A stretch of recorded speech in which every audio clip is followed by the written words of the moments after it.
Welcome to another episode of Saint Vincent Untold Stories. On this episode, we give you the most recent update with the soufriere volcano in Saint Vincent, and we show you where a prime minister said one thing and a minister came back and said the other. Big ups to all of my subscribers, and if you are new to the channel, hit the like button, the subscribe button, and hit the bell icon if you wish to see more videos like this one. Remember I told you that they said that the residents of Georgetown right up to Rabuka can return, and now they are switching it around, so they never said that. So I'm going to show you a video from the Prime Minister live. In terms of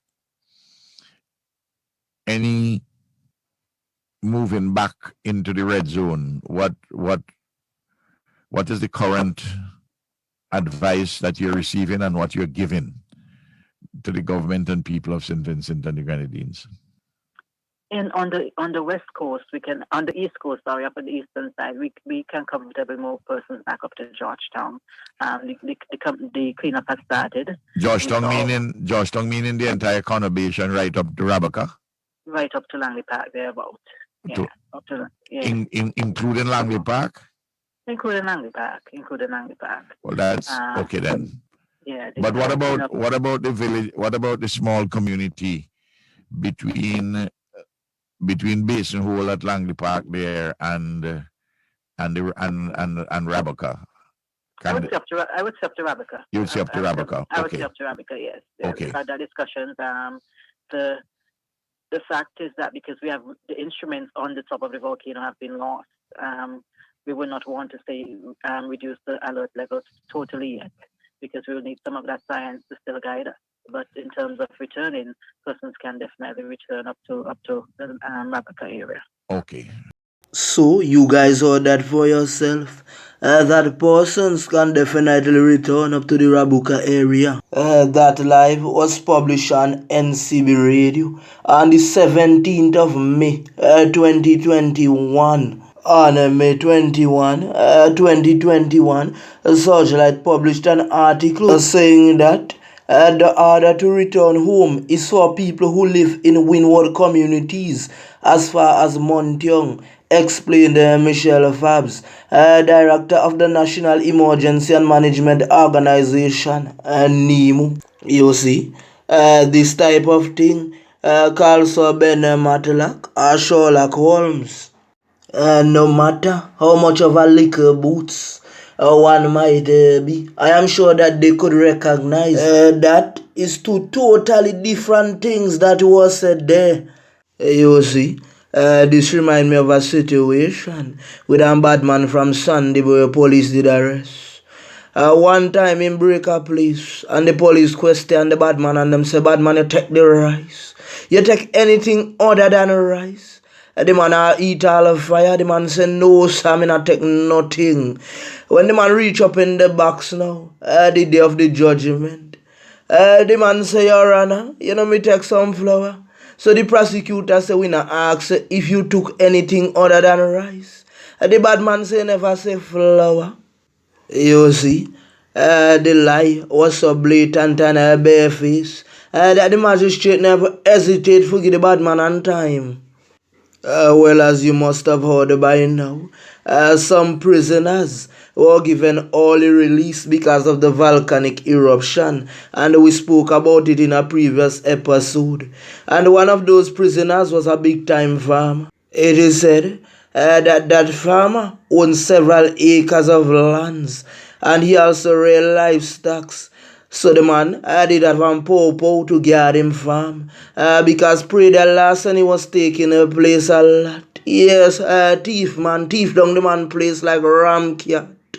What I felt, the police should have just take that away from the man and tell him, "Look, if you want something legal, then you go through the legal process of the law."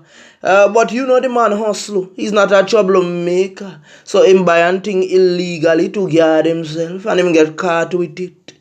You know how much money that is costing the court system? Who knows?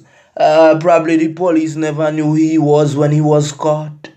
But then again, they have to ask for his records. But we have seen situations where police did not even want to give up their names when the video was circulating on social media. But we leave that at that. Residents of the orange and the red zone fear for the worst. They are saying that if they return to Oli, they can get sick from the ashes and the dust. You see, and remember I said in a previous episode that the cleanup process could happen very fast, but they are prolonging the process. Several residents are saying that they are not returning home until transportation is provided to take them out of the shelters, until the place is cleaned up, or until they get the $400 and the $500 in their hand, so they can have something to eat when they go back to the red and the orange zones. Local banks discontinue services from PaySwift. PaySwift is an electric money transfer service similar to MoneyGram and the Western Union, which allow the persons overseas to use their debit or credit cards or PayPal accounts to transfer money to PaySwift users in St. Vincent and the Grenadines.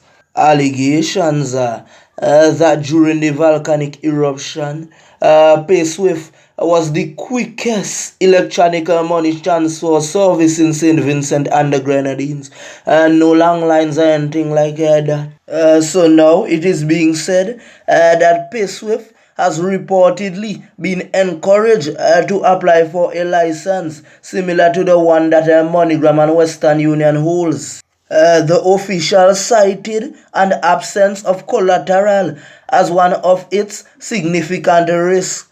PaySwift has gotten involved in a payment solution wherein we have not seen who is holding any collateral for PaySwift in the event that something happens in transition. In that, the people who are giving them money ultimately can have assurance that their money is safe. I must applaud the two young entrepreneurs who came up with the idea of PaySwift. You did an excellent job. All you need to do is to follow the requirements that the banks and so forth are saying that they need, and you'll be good again. Who knows? Probably a great business mogul like Storm could come in and shed some ideas with these two young entrepreneurs and show them a thing or two. How he transferred bitcoins into so much things. As you know, there are several companies who keep donating water to St. Vincent. Right now, the people are not studying bottled water like when the volcano just erupted. What are they going to do with all those waters that are left back? Are they going to sell them? Persons in the villa area are asked to always keep their pit bull dogs under lock and key. On a video circulating on News 784 and One News SVG, we saw a pit bull dog running after a woman and a little chihuahua. In the video, we could see that the dog ran after the woman first, but the woman was swifter than the little chihuahua, and the pit bull held it and shook it by his neck and shaked it out. It sent the chihuahua to Dovecat. It was said the chihuahua belonged to the lady's niece, a 7-year-old, and she cried her eyes out. Extreme poverty, extreme poverty. I said it. That is what we need to get rid of, poverty, because I don't like that word at all, at all. So, to all the persons who can help out, please help out. If you know your neighbor is cooking on charcoal and that neighbor has kids to send to school and you can spare a little change and buy that neighbor a little gas, please assist. I just want to big up the entire population in the St. Vincent and the Grenadines, the regional countries and the international ones as well, who are helping out in any way they can and who are praying for us. We can get through this together, but some of us need to stop the selfishness. With that being said, I'm out.